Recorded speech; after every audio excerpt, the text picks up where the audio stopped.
इमरान खान साहब इस्लामाबाद में क्या करेंगे, ये एक बहुत बड़ा सवाल है। देखिए, उनके जो अज़ाइम, मुझे आइडिया हुआ, मैंने उनका एक इंटरव्यू भी लिया। इमरान खान साहब को ये लगता है कि वो तारीख का सबसे बड़ा क्राउड इस्लामाबाद में जमा करने में कामयाब हो जाएंगे।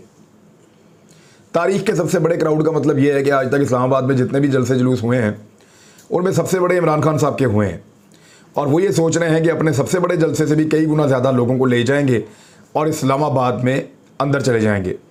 मैंने उनसे पूछा कि वहाँ पुलिस तैयारी कर रही है, अटैक करेंगे, लड़ाई होगी। इमरान खान साहब ने कहा मौका ही नहीं मिलेगा, वो कर ही नहीं पाएंगे। वो क्यों नहीं कर पाएंगे, क्यों मौका नहीं मिलेगा, क्या इमरान खान साहब के दिमाग में चल रहा है, इसके बारे में आज उन्होंने जो एक ट्वीट किया है उसके ऊपर बड़ा फड्डा भी पड़ा हुआ है। तो इमरान खान साहब ने कहा है कि जीटी रोड पर हमारे मार्च के हमरा अवाम का समंदर, मैं 6 माह से मुल्क में एक इनकलाब का मुशाहिदा कर रहा हूँ। सवाल सिर्फ ये है कि आया ये इनकलाब बैलेट बॉक्स के ज़रिए नरम होगा या खून रेजी के ज़रिए तबाहकुन।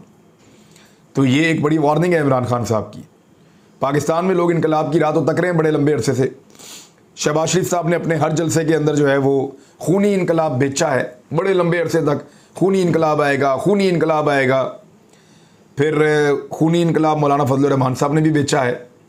तहरीक लब्बैक वाले भी खूनी इनकलाब की बार बार बात करते हैं, बाकी सारे लोग भी करते हैं।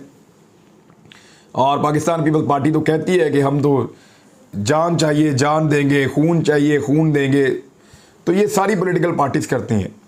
लेकिन लॉन्ग मार्च में इमरान खान साहब का ये कहना, ये एक सीरियस बात है, और हुकूमत को और उसके इत्तेहादियों को, ख़ास तौर पे जो सहूलतकार हैं, ताकतवर हल्के हैं, उन्हें इस बात को समझना पड़ेगा कि अगर वाकई में वहाँ तसादुम हो जाता है और बड़े पैमाने पर लोग पहुँच जाते हैं तो फिर लोगों का रास्ता कैसे रोका जाएगा।